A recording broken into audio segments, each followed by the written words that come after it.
Country Club at DC Ranch Golfers is probably not supposed to be out here.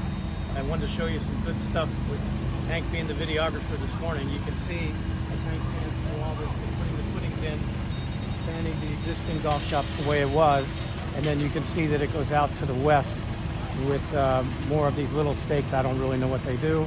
And you can see on the ground some more orange lines where different stuff's going to go. And then you can also hopefully take advantage of the new walking path that we've got from the locker rooms to the practice range without going down the steps and without going up the ramp. So some stuff is happening here. There's no change in the dates that I'm aware of. As you can see, we've got a lot of guys working, and Hank, we better get out of here before we get in trouble. Let's go. Okay folks, here's phase 2 of the morning walk around. So the last 2 days what we've been doing is we've been building a cover shots weather unit, so to speak, and you can see our nice little logo here, and it accommodates 2 golfers, and when it's being used for instruction, that's going to be a good thing. And when it's not being used for instruction, if you want to get out of the elements, get out of the heat, certainly this cover shots is a members unit, and as you can see, will really give you a nice amount of shade. And so what happens is when we put it down at night, we roll up this back flap, and then we roll the top out toward the front, so that if we get a wind of about 10 or 15 miles an hour, they tell us it won't ruin the whole unit. So another good thing happening at the club. Here we are at stage 3 of our walk around this morning with Hank, and you can see that this talks about the proper divot pattern and the proper way to practice. And we're going to try and keep these out here as every day, and probably even get more permanent ones out here so people know how to practice. And as well, it gives you a clock while our other clock is not ready to be used anymore. You can see here that what we want you to do is, here's your ball 1, ball 2, ball 3, ball 4, and then come up and have a little bit of turf in between the 2 divot lines, 5, 6, 7, 8, and then if you're going to get some more practice in, there's another piece of turf, and you go 9, 10, 11, 12, and so on and so forth. This is not the way to practice. It uses up too much turf, right? You go from 1 to 2 to 3, 4, 5, and 6. No. And then also, this is another no. You practice a little bit here, ball 1, ball 2, ball 3, and then you get off the proper pattern. You jump over here to, last 3 balls, but we don't want this. We want this at all times. This is what they do on the tour. This is what the best players do. And Hank, let's walk up here.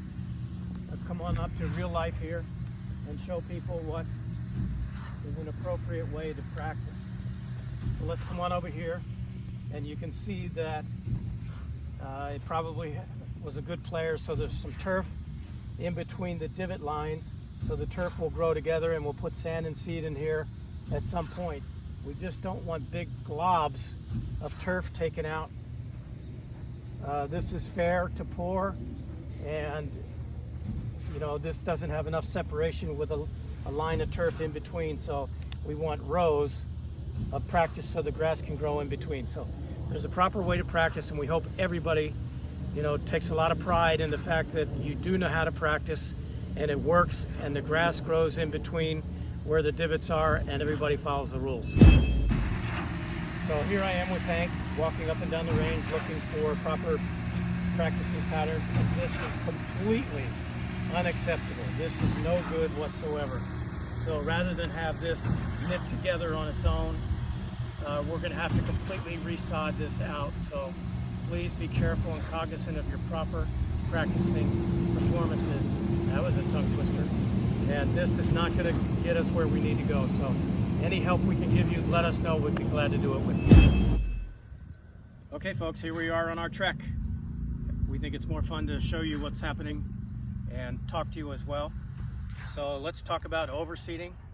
September the 26th, and then we reopen on the 21st.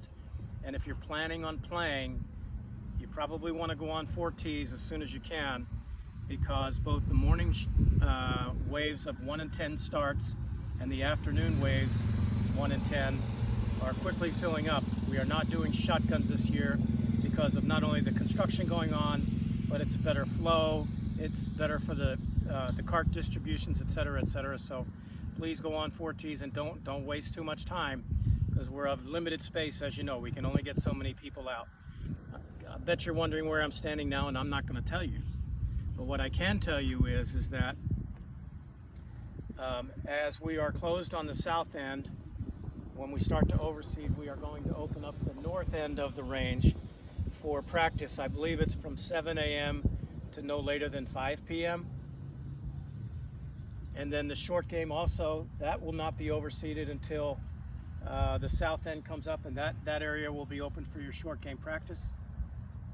So that should be kind of fun. And then on October 14th, and we haven't gotten it dialed in just yet, but we're going to have a competition on the Horseshoe, which is our practice 9 on the driving range proper, so to speak. So we'll keep you apprised of that, and we're going to get these greens as fast as we can get them and show you that this little golf course here can hold its own. So we've got some new stuff again for you this year, where the north end of the practice range is going to be open for your practice.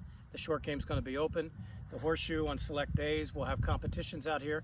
We just want to have some fun. It's a good little 9. So we'll keep you apprised of what's going on. We'll try and find some more stuff around the golf course. And if you can figure out where I am, just send me an email and let me know. And so the last thing I'm going to talk about in the field to break up your day is our candy cane poles, which is part of our AccuRange GPS.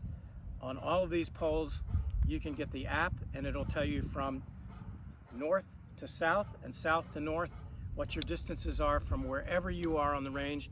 Come on into the shop, talk to the professionals. They can tell you how to get AccuRange. And then also, just another little ad, we are going to put flags out the top of the pole so that you can tell the wind as you're practicing, where the candy cane, although it's easier to see, it didn't have the flag and you couldn't tell the wind. So now we're going to give you both. You're going to be able to see this, and you're going to have your AccuRange, and it's going to have a flag sticking out, and you're going to be able to tell the wind. So just a couple things we've got coming for you as we open up after the overseed.